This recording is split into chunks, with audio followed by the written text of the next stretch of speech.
boa noite a todos. Vou convidá-los para a gente dar início ao nosso culto. Quero desde já estar agradecendo, a todos vocês que estão conosco nessa noite. Agradecendo também aí os irmãos que estão em casa, que estão nos acompanhando aí, seja pelo Facebook ou pelo Instagram. Nós queremos desde já estar agradecendo a todos vocês também que estão conosco aí pela internet. E nós louvamos a Deus por estarmos assim, dando início também ao nosso culto presencial. Claro que a gente está ainda adaptando a isso. O nosso local aqui não nos concede assim, o espaço é pequeno, então a gente tem que estar adaptando isso. Mas na medida do possível a gente espera em Deus que a gente vá procurando meios para melhorar tanto o espaço aqui como também o meio de transmissão. Enfim, a gente louva a Deus, sobretudo pelo fato de Ele estar nos dando essa oportunidade de mais uma vez estarmos assim iniciando nosso culto presencial também, É uma oportunidade que Deus está nos dando. A gente louva a Ele pelo cuidado dEle na nossa vida, nas nossas famílias. Prova disso é que nós, parte do povo dessa igreja, está aqui nessa noite. E a gente então quer assim começar então cultuando o nosso Deus, primeiramente lendo o Salmo de número 93. Salmo de número 93, onde fala sobre o poder e a majestade de Deus. Salmo de número 93, diz assim a palavra do Senhor: reina o Senhor, revestiu-se de majestade, de poder, se revestiu o Senhor e se cingiu, firmou o mundo que não vacila, desde a antiguidade, está firme o teu trono, tu és desde a eternidade, levantam rios, os rios, ó Senhor, levantam os rios o seu bramido, levantam os rios o seu fragor, mas o Senhor nas alturas é mais poderoso do que o bramido das grandes águas, do que os poderosos vagalhões do mar. Fidelíssimos são os teus testemunhos, a tua casa convém a santidade, Senhor, para todos sempre. Que possamos assim exaltar o nosso Deus, exaltar a esse Deus que está revestido de toda a majestade. Esse é o nosso Deus, o grandioso Deus, o Senhor que não abala. Esse salmo fala disso. Ele está firme no seu trono. E aqui ele usa essa metáfora do rio, levantando aí o bramido, levantando aí o fragor. Mas ele vai dizer no verso 4, o Senhor nas alturas é mais poderoso que tudo isso. Quando a gente olha para essa situação que a gente está vivendo, às vezes a gente pode, em algum momento, pensar, puxa vida, como Deus permite algo assim? Será que Deus perdeu o controle das coisas? A gente sabe que não. Deus, Ele continua no seu trono, sublime trono, reinando. E todas essas coisas, Ele mesmo permite. Ele mesmo, se está acontecendo, é porque Ele mesmo está permitindo tudo isso. E nós, diante desse Deus, então, nos cabe louvar a Ele, bendizer a Ele, exaltar a Ele, pela grandeza dEle, pelo cuidado dEle também sobre a nossa vida. E diz aqui o verso de número 5, fidelíssimos são os teus testemunhos, a tua casa convém a santidade, Senhor.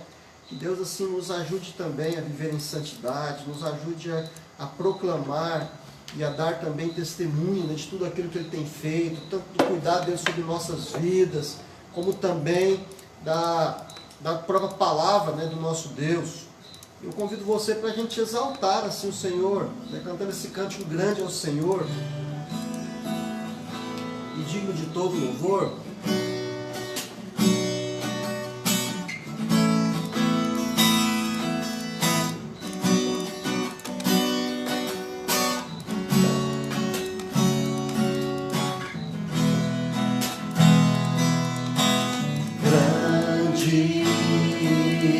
É o Senhor e digno de louvor. Na cidade do nosso Deus, Deus Santo.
agradecer-te por tua obra em nossas vidas. Confiamos em teu infinito amor, pois só tu és o Deus eterno sobre toda a terra e céu.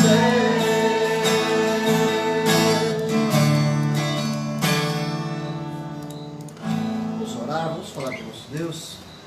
Eterno Deus e Pai, Deus Santo, Deus maravilhoso, o Senhor que conduz todas as coisas, o Senhor, ó Deus, que há de fato a alegria de toda a terra. Nós estamos aqui diante do Senhor, ó Deus, parte do teu povo, e te exaltamos, te bendizemos, pois só tu és Deus, pois só tu, ó Deus, de fato está no controle, né, de todas as coisas. Nós queremos sim engrandecer o teu nome, exaltar-te, ó Deus, nessa noite. Ó Deus, queremos também suplicar nessa hora, Pai, que todos juntos, né, venhamos sim a ter o nosso coração e a nossa mente realmente voltados a esse momento, né, os irmãos que estão aqui conosco nessa noite, aqueles que estão em suas casas, nos acompanhando. Nós, ó Deus, nos colocamos diante do Senhor nesse momento de culto, ó Deus, para te exaltar, para te glorificar, para dizer, ó Deus, que sem o Senhor a gente não é nada, a gente precisa do Senhor. Por isso, ó Deus, aumenta a nossa fé, dá-nos realmente prazer em tirarmos um tempo para cultuar o Senhor. Mesmo ainda nesse processo de adaptação, nós aqui que estamos, ó Deus, na igreja, né? Ainda poucos ainda, por conta também até do nosso espaço, mas nós queremos mesmo assim, ó Deus, juntos poder, nesse tempo, adorar, bendizer e exaltar ao Senhor. Em nome de Jesus. Amém. Queria que a gente cantasse ainda mais um cântico, nesse cântico que diz: a começar em mim. Esse cântico nos leva a refletir justamente sobre esse aspecto do perdão, né? De pedir perdão ao Senhor, entender que somos sim limitados, muitas vezes entristecemos nosso Deus com as nossas falhas, mas assim como diz o cântico, que haja esse desejo no nosso coração, né? A começar em mim. Quebra então o coração, para que aonde não haja amor, a gente possa ser um instrumento de levar amor, levar o perdão, e Deus nos ajude a viver assim.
Cantar ainda mais um cântico, louvando ao nosso Deus.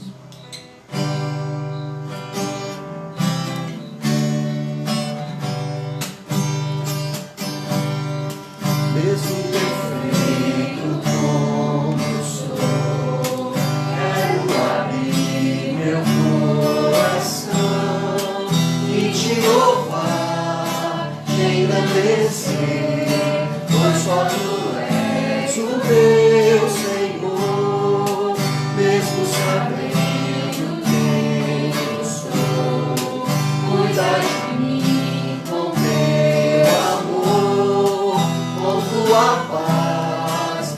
enche meu ser, com teu perdão renova-me.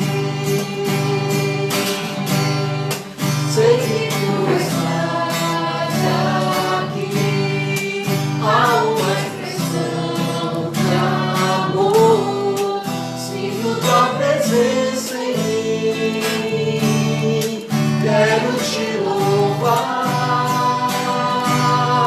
Sei que tu estás aqui, há uma expressão de amor, sinto tua presença em mim, quero te louvar. Mesmo feito como sou, quero abrir meu coração e te louvar, te engrandecer, pois só tu és o meu Senhor. Mesmo sabendo quem eu sou, cuida de mim com teu amor, com tua paz, enche o meu ser, com teu perdão renova-me.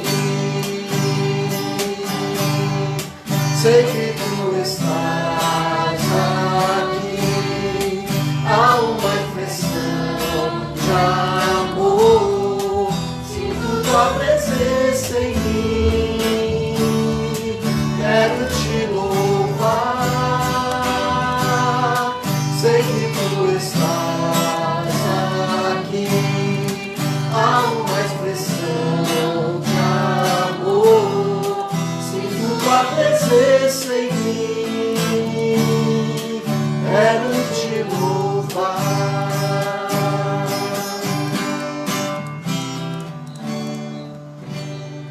Vamos orar mais uma vez. Meu Deus, nós te bendizemos sim, pela certeza da tua presença conosco. Sabemos sim, ó Deus, que somos falhos, somos imperfeitos, mas é o Senhor mesmo, ó Deus, que nos chama a viver agora de uma forma diferente, a lutar, ó Deus, contra essa própria natureza pecaminosa nossa, que herdamos, ó Deus, ali com a queda do homem, no princípio de todas as coisas, mas entendemos sim, ó Deus, que o Senhor enviou Cristo Jesus para nos restaurar, ó Deus, para mudar a nossa vida dessa natureza e nos dar assim condições de uma nova vida, uma vida eterna com o Senhor. Dá-nos, ó Deus, enquanto estivermos aqui neste mundo, sempre essa convicção, ó Deus, primeiramente da pessoa do Senhor conosco, do cuidado do Senhor conosco. Mesmo vivendo em tempos difíceis, Pai, em tempos de pandemia, em tempos, ó Deus, de lutas que todos nós atravessamos, nós possamos sempre confiar e descansar no Senhor. Essa é a minha oração, em nome de Jesus. Desde já também te pede ao Senhor que nos fale o nosso coração nessa noite, ao estudarmos a Tua Palavra, em nome de Jesus, Senhor. Amém. Vou convidar os irmãos para abrir nossas Bíblias do Evangelho de Lucas. Evangelho de Lucas, no capítulo número 15. A gente vai ler a partir então do verso de número 11. Evangelho de Lucas,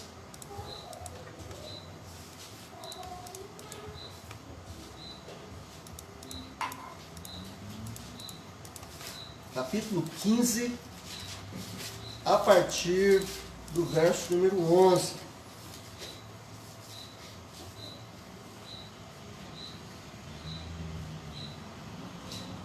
Assim é a palavra do Senhor, Lucas 15, a partir do verso 11, a parábola, do filho pródigo, que diz: continuou, certo homem tinha 2 filhos. O mais moço deles disse ao pai: Pai, dá-me a parte dos bens que me cabe. E ele lhes repartiu os haveres. Passados não muitos dias, o filho mais moço, ajuntando tudo que era seu, partiu para uma terra distante e lá dissipou todos os seus bens, vivendo dissolutamente. Depois de ter consumido tudo, sobreveio àquele país uma grande fome. E ele começou a passar necessidade. Então ele foi e se agregou a um dos cidadãos daquela terra, e este o mandou para os seus campos a guardar porcos. Ali desejava se fartar-se das alfarrobas que os porcos comiam, mas ninguém lhe dava nada. Então, caindo-se em si, disse: quantos trabalhadores do meu pai têm pão com fartura, e eu aqui morro de fome? Levantar-me-ei e irei ter com meu pai, e lhe direi: pai, pequei contra o céu e diante de ti. Já não sou digno de ser chamado teu filho. Trata-me como um dos teus trabalhadores. Levantando-se foi para o seu pai. Vinha ele ainda longe, quando seu pai o avistou, e compadecido dele, correndo, o abraçou e beijou. E o filho lhe disse: pai, pequei contra o céu diante de ti. Já não sou digno de ser chamado teu filho. O pai, porém, disse aos servos: trazei depressa a melhor roupa, vestiu, ponde-lhes o anel no dedo e sandálias nos pés. Trazei também e matai o novilho cevado. Comamos e regozijemos, porque este meu filho estava morto e reviveu, estava perdido e foi achado. E começaram a regozijar-se. Ora, o filho mais velho estivera no campo, e quando voltara, ao aproximar-se da casa, ouvindo a música e as danças, chamou um dos criados e perguntou-lhe que era aquilo. E ele informou: veio teu irmão, e teu pai mandou matar um novilho cevado, porque o recuperou com saúde. Ele se indignou e não queria entrar. Saindo, porém, o pai procurava conciliá-lo, mas ele respondeu a seu pai: há tantos anos que eu te sirvo, sem jamais transgredir uma ordem tua, e nunca me deste um cabrito sequer para eu alegrar com os meus amigos. Vindo, porém, este teu filho, que desperdiçou os teus bens com meretrizes, tu mandaste matar para ele o novilho cevado. Então lhe respondeu o pai: meu filho, tu sempre estás comigo. Tu é tudo que é meu é teu. Entretanto, era preciso que nos regozijássemos e nos alegrássemos, porque esse teu irmão estava morto e reviveu, estava perdido e foi achado. Essa é uma parábola bem conhecida, uma parábola do filho pródigo. E quando a gente olha para essas parábolas, não somente essa, elas vão falar basicamente de um assunto só, que é justamente essa busca de Deus pelo seu filho, pelos filhos perdidos. Uma das coisas mais maravilhosas que podem acontecer na nossa vida é justamente esse acontecimento, justamente uma pessoa que entende o Evangelho, que entende então a palavra do Senhor e volta para Deus, que entende isso. E essas parábolas, se a gente começar olhando aí desde o início do capítulo 15, a gente tem a parábola da ovelha perdida, que fala lá daquelas 100 ovelhas, daquele pastor que tinha 100 ovelhas, e uma das ovelhas se perde, ele deixa 99 e vai atrás daquela perdida. A parábola também da dracma perdida, vai nos falar também a respeito de uma mulher que perde aí uma dracma, uma moeda, que fazia parte até mesmo do seu enfeite ali da cabeça, ou era algo precioso para essa mulher, e ela perde isso, e enquanto ela não encontra, ela varre a casa, ela limpa, e ela encontra então essa dracma, e quando ela acha isso, ela vai exultante, celebrar com seus amigos. E é interessante que a gente vê isso aí no final, tanto do verso, da parábola da ovelha, no final do verso, onde diz, verso 7, digo-vos que assim haverá maior júbilo no céu por um pecador que se arrepende, do que 99 justos que não necessitam de arrependimento. Da mesma forma, lá no verso 10 vai dizer: olha, eu vos afirmo que de igual modo há júbilo diante dos anjos de Deus por um pecador que se arrepende. E ainda o final, né, da parábola aqui do filho pródigo também faz menção a isso. Este teu irmão, né, que estava morto e reviveu, estava perdido e foi achado. Então essas três parábolas, né, ela tem basicamente esse mesmo sentido de demonstrar aqui. Jesus queria justamente falar a respeito disso. Jesus estava conversando tanto com um grupo de religiosos daquela época. Se você olhar no princípio aí do capítulo de número 15, ele estava falando também com publicanos, né, que eram os cobradores de impostos daquela época, e também com os pecadores que se juntavam ali para ouvir Jesus. Mas os religiosos, os fariseus, né, que eram os considerados religiosos da época, eles então, ao verem Jesus conversando com pecadores, eles começam a murmurar, dizem no verso 2, e murmuravam os fariseus e os escribas, dizendo: este recebe pecadores e come com eles. E aí Jesus começa então a proferir essas parábolas, né? Ele profere essas três parábolas com esse mesmo sentido, falando a respeito então de Deus buscando, né, aquele que o filho que estava perdido. Esse é o sentido geral dessas três parábolas. E aqui eu queria então, olhando então para essa parábola específica aqui do filho pródigo, eu dividi basicamente em 5 pontos aqui. Primeiro, do verso 11 até o verso 13, se você acompanhar comigo, vai falar primeiramente dessa rebeldia do filho, né? Era um filho que ali a gente não menciona a mãe, mas só menciona o pai. E aqui os filhos eles pedem para que o pai distribuísse os bens. E aí o pai distribui os bens com eles. E esse filho então mais novo, ele resolve sair de casa, né? Vai dizer aí, passado não muitos dias, o filho mais moço, então ajuntando tudo o que era seu, partiu para uma terra distante. A segunda coisa que a gente vê, a partir do verso 14, fala agora da dificuldade dele. Por quê? Porque ele vai para uma terra distante, mas quando ele chega lá, ele gasta o dinheiro dele, todas as suas economias, né, ali com as farras, com as meretrizes, né, enfim, e ele desperdiça esse dinheiro em pouco tempo. E o tempo passa, e naquela terra onde ele está, interessante isso, começa também a ter um problema de economia, seca talvez, e o fato é que a terra começa a passar por grande dificuldade. E aquele camarada então agora, ele tem que procurar um serviço. E ele vai procurar para o judeu o pior serviço que existia. Era uma espécie de maldição para o judeu ter que trabalhar com porco, né? Porque era um animal imundo ali para o judeu. E ele tem que fazer isso. A partir do verso 17, a gente vai ver um pouco a respeito desse arrependimento então desse jovem. As dificuldades que ele começa a passar, ele começa a refletir sobre tudo e ele queira voltar para o pai. Ele volta, o pai o aceita, a partir do verso 20 até o 24. E aí então, do verso 25 ao 32, a gente vê também aqui um aspecto da insatisfação do irmão dele, né? Por ver ele chegando ali, ele fica insatisfeito por o pai dele ter matado um novilho, e por ter feito a festa, por ter recebido ele. Mas eu queria então detalhadamente trabalhar rapidamente aqui esses pontos, né? O primeiro deles é justamente a respeito dessa rebeldia do filho. O que a gente pode tirar de lição para nós, né, nessa noite, né, quanto a essa rebeldia do filho mais novo? Ela retrata, sobretudo, a própria rebeldia da humanidade mesmo, né?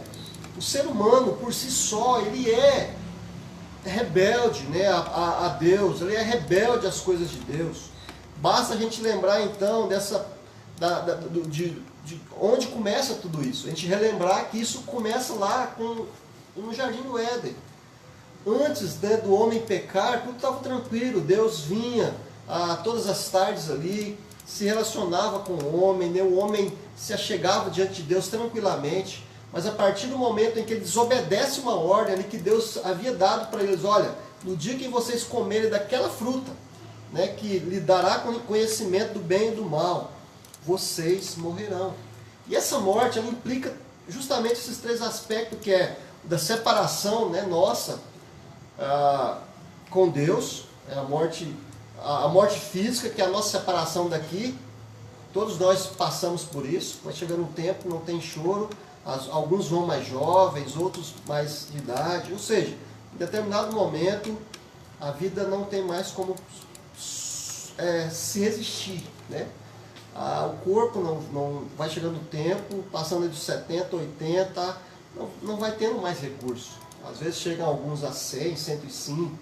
Fato é que existe esse aspecto da morte agora física, mas existe ainda o aspecto da morte eterna, né? A separação eterna de Deus, que é a morte ali eterna mesmo, quando aqueles que não entregaram o coração para Jesus, eles viverão para sempre num local de tormento, né? Onde fogo, onde há angústia, onde tanta coisa que a Bíblia relata a respeito desse local, que é um inferno, né?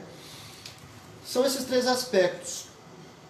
Essa separação de Deus, então, nesse aspecto agora de sermos pecadores, nós agora nascemos então com esse pecado, né? Simboliza justamente isso. Há uma predisposição então do homem. Aqui o Pai, esse Pai aqui é mencionado, ele justamente significa o Pai Celestial, né? E nós muitas das vezes, ou nascemos já com essa predisposição de afastar para longe do Pai. E esse filho pródigo aqui então, ele representa isso, né? Essa nossa predisposição de estar com Deus, mas nós temos sim uma disposição de caminhar para o caminho errado. Nós somos puxados constantemente, né? E aqui muitos mesmo, até pessoas que às vezes já tiveram um relacionamento com Deus, já passaram por um batismo talvez, e andaram ali, em determinado momento talvez essa pessoa comece então a trilhar por caminhos errados. E ela então pode caminhar sim para um caminho distante de Deus. E foi isso que aconteceu com esse filho, né? Essa rebeldia então, vista aí nesses primeiros versos, ela demonstra da mesma forma a nossa rebeldia, né, para com Deus. Quantas vezes nós também tomamos caminhos errados, né? Caminhamos por caminhos errados. E basicamente, então, essa primeira parte nos leva a pensar a respeito disso, né? Isso vale tanto para aqueles que são também os desengrejados, né? Quantos filhos, por exemplo, não nascem na igreja e quando chega ali por volta da adolescência, juventude, eles resolvem então afastar-se da igreja, caminhar por caminhos longe de Deus, né? Ou para aqueles também que não aceitam realmente o Evangelho, né? Preferindo ainda viver a parte de Deus, longe de Deus, né? Isso nós podemos atribuir aqui a esse primeiro estágio aqui dessa parábola. Uma segunda coisa que a gente vai ver então é que um segundo ponto, né, da dificuldade que esse filho agora enfrenta, verso 41 ao verso 46. Aqui nós podemos pensar justamente nos meios, né, que Deus usa e que Deus permite para trazer os seus filhos de volta. Interessante isso. Deus, ele não vai deixar seu filho perdido. Lembra lá da parábola da ovelha perdida, que nós não lemos, né? Mas ela retrata justamente isso. Aquela ovelha que se extraviou também, que sai por um caminho tortuoso ali, a ovelha por ser um animal muito frágil, né? Isso demonstra também a nossa própria fragilidade nesse pecado. Provavelmente caiu em algum buraco ali. O fato é que agora esse pastor vai atrás dela, né? E ele não deixa ela perdida. Ele poderia muito bem, mas ficou 99 aqui, está tudo bem, né? Só uma, não. E ele não deixa ninguém perdido, né? Da mesma forma, né? Deus usa ali os meios.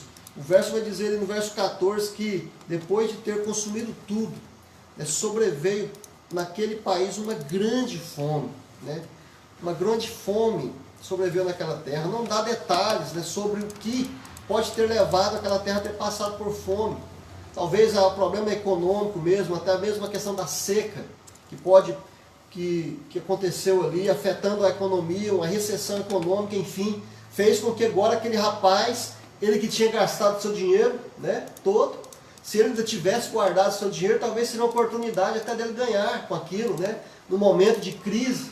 Geralmente é assim, aqueles que têm uma reserva, eles conseguem então agora adquirir coisas mais baratas, enfim, mas não é o caso dele. Ele gastou o seu dinheiro. E aqui nós podemos então justamente também pensar, né, nesse aspecto de Deus. Quando a gente olha para esse momento que a gente está vivendo, nessa pandemia, às vezes a gente começa a fazer indagações, né? Alguns falando, olha, é o fim dos tempos, né? Ou é Deus tratando. Nós podemos sim, de alguma forma, pensar em tudo isso. Primeiro, porque Deus está permitindo mesmo, né? Isso demonstra, sobretudo, essa nossa fragilidade, né? Diante das consequências da vida. E aqui, nós podemos sim, né, pensar nisso. Deus está usando, né, os meios para cumprir o seu propósito, para trazer seus filhos talvez para mais perto, para buscar aqueles que estão longe, desigrejados, para tocar no coração de vidas, né, para fazer com que haja essa visão que o filho pródigo teve, né, de reconhecer a necessidade de voltar para Deus. A gente precisa pensar nisso, não olhar simplesmente para tudo que está acontecendo com um olhar negativo, mas entender que Deus está no controle das coisas. E Deus pode estar usando justamente essa pandemia para mudar muita gente, naqueles que Ele tem propósito, para trazer filhos, né, aos quais Ele vai buscar, Ele vai trazer. Outra coisa que a gente vê aqui agora, no terceiro estágio, é justamente esse do arrependimento então, do jovem. Né? Você vai ver isso do verso 17 em diante, né, quando ele diz, olha, então caindo em si, ele vai dizer, quantos trabalhadores do meu pai, né, têm pão ali com fartura e eu aqui morro de fome, né? Levantar-me-ei, irei agora ter com o meu pai. Aqui a gente percebe justamente esse arrependimento desse homem, né? O texto diz que ele cai em si, ele lembra lá dos privilégios que ele tinha.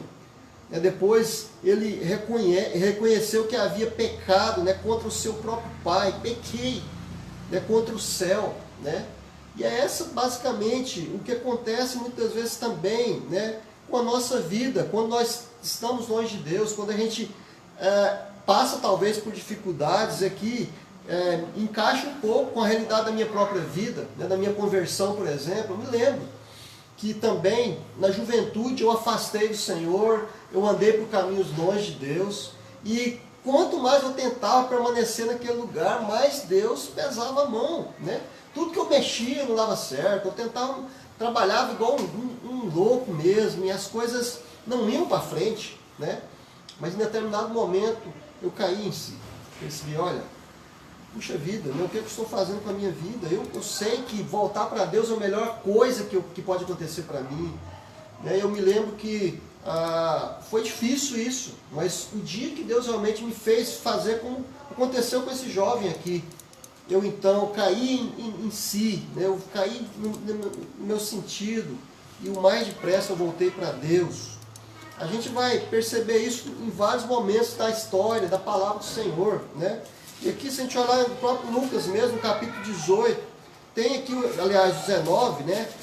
A partir aqui do verso 1, vai falar da conversão de Zaqueu. Zaqueu, ele era alguém que tinha adquirido uma riqueza muito grande ali de forma desleal, né? Vamos dizer assim. Mas um dia esse homem encontra com Deus. E o dia que ele encontrou com Deus, com Jesus ali, e Jesus então, ele se convida, né, para ir para a casa dele, e ali há uma grande conversão então, Zaqueu se converte, Zaqueu então ele resolve restituir tudo que ele havia adquirido de forma errada, pagando com juro 4 vezes mais. E ele resolve pegar tudo que ele tinha, dividir no meio, e falar, metade disso aqui eu vou dar para pagar, eu vou dar para os pobres, né? Ele reconheceu Jesus. Aquele homem houve mudança no coração dele, né? E a gente pode lembrar na palavra do Senhor, o próprio Paulo, né? Saulo, que era também um religioso, mas que não tinha entregado o coração para Jesus, e quando Jesus aparece para ele ali no caminho de Damasco, ele então agora passa a servir o Senhor. E esse filho aqui, pródigo, então, acontece isso com ele. Há esse arrependimento, né? A situação, a circunstância levaram ele a repensar a sua vida, e agora ele resolve então voltar para casa. A gente sabe que essa caminhada dele não ia ser fácil, né? Era distante talvez, e agora sem nenhum recurso, sem dinheiro para pagar um animal ali para ele poder andar, ele foi. E sempre com a mesma convicção no coração, né? De chegar ali, de confessar o seu pecado, de falar para o pai dele, enfim. Então a volta desse filho, né? E a recepção dele, a gente vai ver nos versos 20 ao 24, representa juntamente esse aspecto de Deus por seus filhos, né? O pai estava de braços abertos, ou seja, o pai estava ali. Provavelmente aquele pai sempre ia lá de fora, né? Para dar uma vasculhada, para olhar, para ver se o filho estava vindo. Provavelmente ele procurava saber informações, né? Se ele estava vindo. O pai estava à espera, né? Somos também recebidos e aceitos de fato como esse filho, né? Nós somos assim. Deus, ele usa as circunstâncias, ele usa os meios, usa as pessoas para falar para nós, e ele dá um jeito de trazer a gente de volta. E quando a gente chega, né, diante desse Deus, nós passamos agora a usufruir os privilégios que Deus tem para nós, né? E sobretudo, aqui a gente precisa entender que esses privilégios, quando a gente olha aqui para aquele pai ali pegando o anel, né? Naquele contexto tinha tudo isso. Colocar novamente o anel no dedo dele para dizer que ele era filho de novo, ele poderia ali demonstrar com aquele anel, né? A colocar as roupas de novo, não de escravo, mas de filho. Tudo isso são privilégios que Deus também faz na nossa vida quando entregamos a vida para Ele, quando a gente volta para a casa de Deus, né? E fazendo aí, né, não é legal a gente usar a gente como comparação muitas vezes, né? Mas olhando, né, eu mesmo, quando eu olho para tudo isso, às vezes eu paro para pensar, né, o quanto Deus é bom para comigo, né, o quanto Deus é maravilhoso, e se eu não tivesse realmente voltado para Deus, eu não sei se estaria vivo, realmente não sei, né? Mas Deus me agraciou com família, né, com a esposa querida, amada, com meus filhos, me agraciou, né, com trabalho, me agraciou, enfim, com saúde, né, me trouxe realmente para um lugar maravilhoso, né? Isso é o que Deus faz com a gente, Ele nos restitui tudo isso, né? Assim é Deus para conosco. E Ele diz, dentro dos nossos pecados, Ele diz que dos seus pecados, Ele já não se lembra mais, né? Ele já não se lembra mais. Isso é maravilhoso, né? Quando a gente passa a pensar nisso. E ainda passando aqui agora por o último ponto, né? Que é agora essa insatisfação do filho. Interessante que aqui alguns comentários vão dizer que às vezes essa parte nem poderia fazer parte aqui desse texto, mas não tem como. Está falando do mesmo contexto aqui, né? Daquele filho mais velho que agora chega lá e se depara com aquela festa, né? Para o filho mais novo, e ele começa a ficar insatisfeito.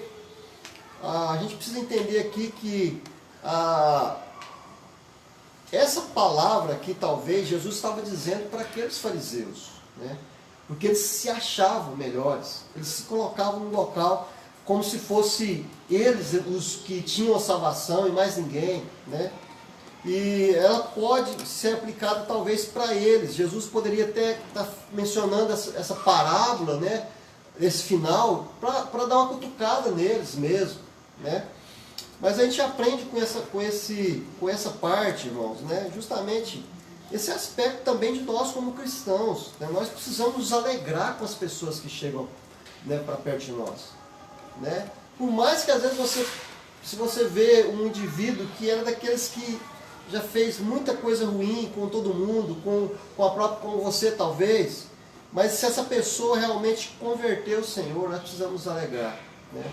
Aqui talvez é essa ideia, né? O filho mais velho, ao olhar para o filho mais novo, na lógica humana, realmente traz um certo desconforto, né? Puxa vida, esse camarada pega tudo que ele tem, sai, gasta lá fora, agora volta e vai partilhar de tudo de novo. Mas o pai aqui, né, encerra justamente falando, olha, este teu irmão, né, ele estava morto e reviveu. Então, nós precisamos também da mesma forma, né, entender que Deus, quando Ele muda alguém, não importa o seu passado, né? Quando a gente olha lá para Atos capítulo 17, né, Paulo ali pregando para alguns religiosos também, mas não tementes a Deus, agora homens ali que serviam a vários deuses, né, no Areópago ali. Paulo depois ele vai concluir dizendo, olha, Deus não leva em conta o nosso tempo de ignorância, né? Então, nós também precisamos pregar para pessoas que talvez você nem tem desejo, talvez, que essa pessoa se torne pessoa boa, mas nós precisamos pedir isso, né? Não importa quem seja. E se nós vermos alguém chegando, sendo agora abençoado por Deus, nós precisamos nos alegrar com essa pessoa, né? Como igreja do Senhor, como povo do Senhor. E entender, sim, que é assim que Deus age, né? Nós não entendemos muito bem as coisas, mas há uma parábola também que Jesus conta, né? De alguns trabalhadores, e ali faltava trabalhadores na vinha daquele homem. Ele busca alguns para começar o dia bem cedo, pagando um X combinado. Olha, vocês vão receber isso, né? Ao meio-dia ele volta na cidade, vê alguns homens ali também parados, e fala, vamos trabalhar, tem serviço lá, vamos para lá. À tardezinha, 4 horas da tarde, quase no final de encerrar o expediente, ele busca mais alguns. E quando ele manda acertar com todos os peões ali, ele manda pagar o mesmo preço, né? E aí aquele que chegou 8 horas, pensou, puxa vida, isso está errado, né? E Jesus dá, então, mostrando assim que os últimos serão os primeiros, falando a respeito de que, para nós, sim, talvez isso pareça errado, mas para Deus não. Nós aprendemos com isso, então, irmãos, né, que, sobretudo, Deus tem prazer em nos chamar para perto dele, né? Eu queria encerrar justamente pensando nisso. Ela vai falar, essas 3 parábolas vão falar disso, né? Primeiro vai falar que há júbilo no céu. Há júbilo no céu quando um pecador se arrepende, a parábola da ovelha perdida. Vai falar que há júbilo entre os anjos, né? Uma festa, quando eles ficam sabendo, olha, que alguém converteu, os anjos celebram, né? Ali na parábola da dracma. E agora há regozijo também e alegria na terra, né? Quando alguém se converte, é o que está no final do capítulo 15, verso 32, né? Há alegria no meio do povo de Deus.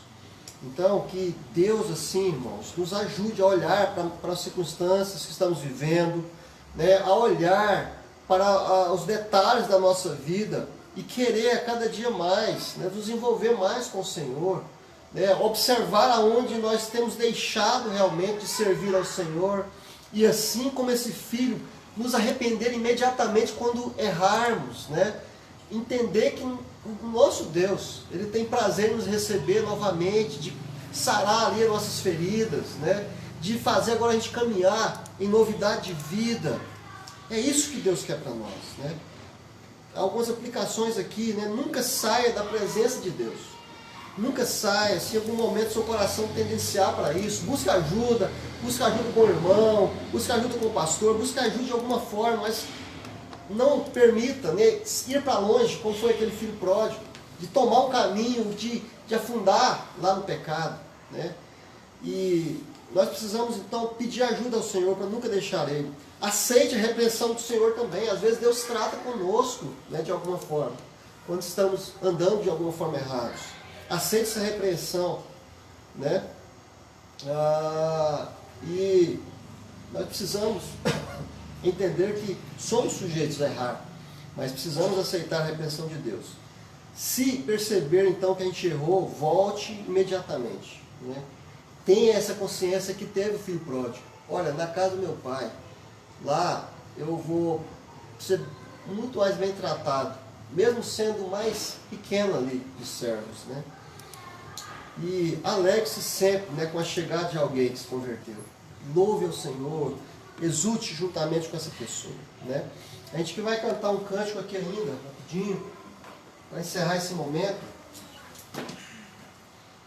Esse cântico eu não preparou a projeção para ele.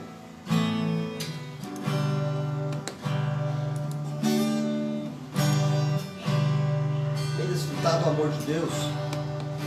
Vem desfrutar do amor de Deus. você e sua casa, deixe Jesus em teu coração. Vida melhor Ele quer te dar, restaurar teu lar, paz, harmonia Ele quer trazer pra você. Deus alcançou e modificou toda a minha casa, ainda que venha a tempestade, não nos abalará. Melhor Ele quer te dar, restaurar teu lar, paz e harmonia Ele quer trazer pra você. Paz e harmonia Ele quer trazer pra você. Amém. A gente possa ter essa no nosso coração, né? Vamos continuar aí orando, né, também, orando pela nossa cidade, né? Que Deus esteja impedindo, né, que esse Covid-19, né, chegue mais, né? Que Deus use aí também os medicamentos. Vamos continuar orando, irmãos. É o que cabe a nós fazermos, né? Deus está no controle, Deus tem poder, sim. E cabe a nós suplicar essa misericórdia dele. É o que cabe a nós. E confiar nele, né? A gente quer agradecer mais uma vez. Eu convido você para a gente orar também nesse momento. Você também que está em casa, né? Muito obrigado. E você também para orar conosco nesse momento. Vamos falar com o Senhor. Deus, exaltado seja o teu nome. Obrigado, Deus, porque o Senhor não nos deixa, ó Deus, perdidos. Mas o Senhor mesmo é quem nos atrai para perto do Senhor. O Senhor nos busca, o Senhor, ó Deus, é aquele que também proporciona os meios para que a gente volte.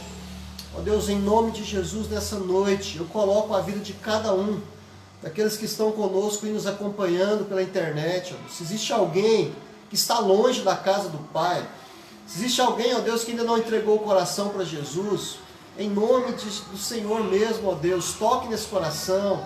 Alguém, ó Deus, que ainda está pensando em sair de casa, sair de perto do Senhor, alguém que está desengrejado, ó Deus, nós colocamos a vida dessas pessoas diante do Senhor. Tem misericórdia, Senhor. Nós sabemos que não existe lugar melhor do que viver e estar perto do Senhor. Por isso, toca em cada coração nessa noite. Assim, nós clamamos a Ti. Nós queremos pedir, ó Deus, que continue tendo misericórdia de nós, não somente da nossa cidade, mas do nosso estado, do nosso país, enfim, do mundo, de uma forma geral, ó Deus. Que o Senhor mesmo possa estar fazendo com que haja, ó Deus, os meios possam realmente fluir para que uma vacina possa dar efeito, um medicamento, ó Deus, enfim. Ó Deus, nos ajude nesse momento, ó Pai. Nos ajude aqui nesse lugar, na cidade de Edéia, aqueles que estão aí infectados, que o Senhor, ó Deus, esteja cuidando de cada um, que esteja devolvendo a saúde e nos ajudando sim nesse momento. Nós assim te pedimos, te damos graça por cada um dos irmãos que estão aqui conosco nessa noite, por aqueles que estão nos acompanhando pela internet. Nós agradecemos ao Senhor e pedimos que nos dê uma semana aí de paz, né? Uma semana passados realmente na presença do Senhor. Em nome de Jesus, amém. Eu queria rapidamente trazer alguns avisos aqui, né? Tanto para nós aqui, como também para os irmãos que estão nos acompanhando, os irmãos aí da Igreja Presbiteriana de Edéia, né? Que estão nos acompanhando aí. Primeiramente agradecer mesmo, né? Os agradecimentos aí, mais uma vez. E dizer também que quinta-feira a gente vai começar uma classe de doutrina aqui na igreja, né? É um momento aí onde a gente vai aprender mais, tanto sobre a nossa denominação, Igreja Presbiteriana do Brasil, mas também a respeito daquilo que nós chamamos, né, de doutrina cristã reformada, né, no intuito de, se alguém quiser, né, vir fazer parte conosco, possa também participar e aí estudando, entender se é isso mesmo, né, que Deus tem para cada um de nós. Então, quinta-feira, às 19h30, a gente vai estar aqui, o local vai estar bem organizado, distante, né, não vai ter perigo de ninguém aí, né, ter os contágios aí, vai ter o afastamento aqui necessário, né. Então, se alguém desejar participar com a gente, né, de vocês que estão aqui conosco e também dos que estão nos acompanhando, sejam bem-vindos, né. Nós também vamos estar, assim, pela graça do Senhor, começando a trabalhar com material que a gente vai estar adquirindo para estar alcançando de forma melhor as nossas crianças, né? A gente vai começar talvez ainda de forma online, fazendo aqui as nossas aulas, vai criar um cenário, enfim. A gente vai também tentar estar transmitindo pelo YouTube para facilitar isso daí. E a gente também estará usando, né, equipamentos melhores. Pela graça de Deus, nós vamos estar adquirindo aí uma câmera também. Inclusive o irmão Leandro, né, ele doou para nós uma câmera de melhor qualidade. Você vai estar colocando isso, né? E a gente quer agradecer, inclusive, o irmão Leandro por essa doação aí, que Deus continue abençoando a vida dele. A gente também vai estar melhorando, então, esse aspecto da transmissão e usando esse material também para abençoar ali as casas, né, das crianças que não podem estar aqui conosco. E a maioria aqui das crianças, das pessoas que vêm são crianças, né, que fazem parte com a gente, mas a gente está impossibilitado de trazê-las, né, para cá ainda, né? A gente espera que logo a gente já tenha condição de fazer isso. Mas enquanto isso a gente vai estar então melhorando, né, com esses equipamentos, enfim, com esse material também, né? Desde já a gente já pede aí a participação, né, também das famílias, né, nesse processo. A gente vai estar aí acompanhando, né, a gente vai dividir para que a gente acompanhe grupos aí de 5, máximo 4, 5 crianças, né? E ali a gente vai estar também monitorando pelo WhatsApp, conversando com os pais, entregando material para que os pais trabalhem ali com as crianças, oportunidade inclusive de desenvolver esse culto familiar, né? Para que a gente não vai ficando tão longe assim realmente de Deus, da sua palavra. Então é isso, né? Nós queremos também agradecer a Tijusa pela doação das máscaras, né, que ela nos concedeu aí, para a gente estar distribuindo com as crianças e com os adultos também, com os irmãos. Muito obrigado aí, Tijusa, lá de Pontalina, né? Deus abençoe a senhora. E agradecer mais uma vez aos irmãos também, né? Muito obrigado por vocês estarem aqui conosco, né? A gente vai começar então assim a desenvolver isso também, né? O nosso trabalho aqui presencial. Quarta-feira a gente vai ter apenas a nossa live mesmo, né? Mas tem espaço aqui também, se alguém desejar ir participar aqui conosco também, não tem problema, né? Pode vir também, que temos espaço aqui, a gente pode adequar aqui, inclusive lá dentro cabe por pessoas, para a gente também estar fazendo essa live aí juntos. Então que Deus abençoe, né? Uma boa noite a todos e que a bênção do Senhor esteja aí nessa semana com cada um, né? Em nome de Jesus.